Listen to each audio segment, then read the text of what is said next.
Tanong po ngayon ng marami, bakit hazing ang pinapasampang kaso ng CIDG laban po kay Coach Tab Baldwin at ilang coaching staff ng Ateneo. Ang pangkaraniwan po kasi nating ideya ng hazing ay yung mga neophyte na binubugbog para makapasok sa isang fraternity o kaya sa PMA.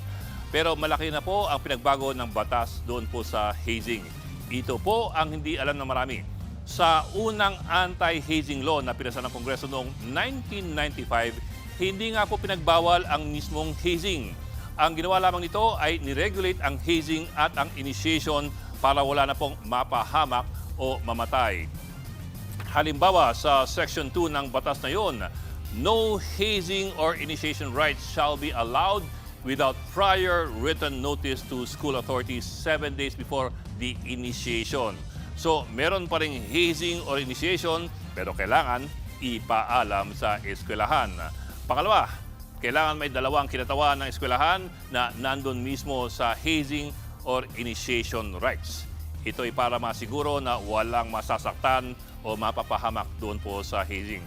Pero maraming binago dito ang RA 11053, yung amendment to the anti-hazing law na pinasa noon pong 2018. Sa bagong batas, tuluyang pinagbawal na po ang hazing. Ano ang pasok sa definisyon ng hazing ngayon?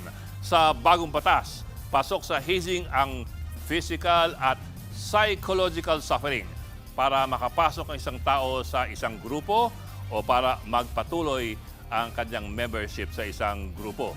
Halimbawa, fraternity o kaya athletic group. So kasama po dyan ang mga bagay na pangkaraniwan nating iniuugnay sa hazing. Ito po yung paddling, whipping, beating, pati ang forced calisthenics, exposure to weather, gaya po ng binanggit ni Secretary Remulla, at ang sapilitang consumption ng pagkain o mga inumin. Pero kasama rin sa hazing ngayon ang psychological abuse, kung saan mapapahiya o ma-embarrass ang nasabing aplikante o yung neophyte.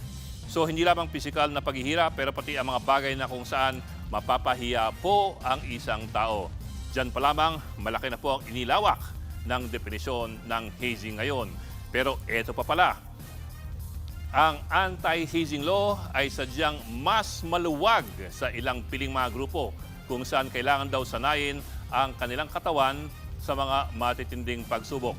Halimbawa po, sa Section 3 ng bagong batas, hindi tinuturing na hazing yung mga mahirap na pisikal at psychological training ng AFP at ng PNP. Pero kailangan po merong approval ito ng Defense Secretary at ng AFP Chief of Staff o for example ng NAPOLCOM at ng PNP Chief.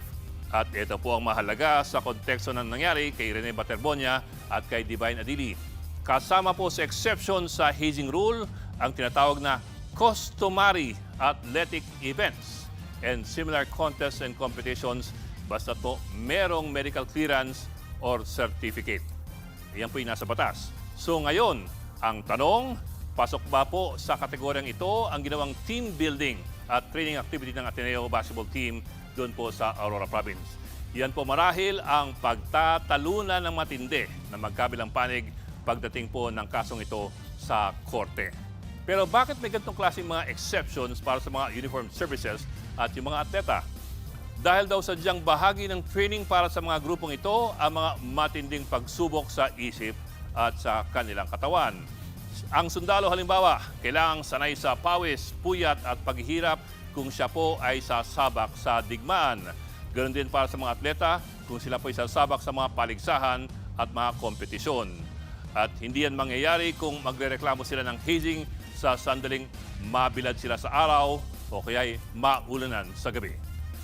Mga kapatid, Ed Lingaw po, maging maalam at may pakialam sa mga napapanahong balita sa ating bansa. Para sa mas malilimang pagtalakay at paghimay sa mga issue at headlines, mag-follow at mag-subscribe sa social media pages ng News 5.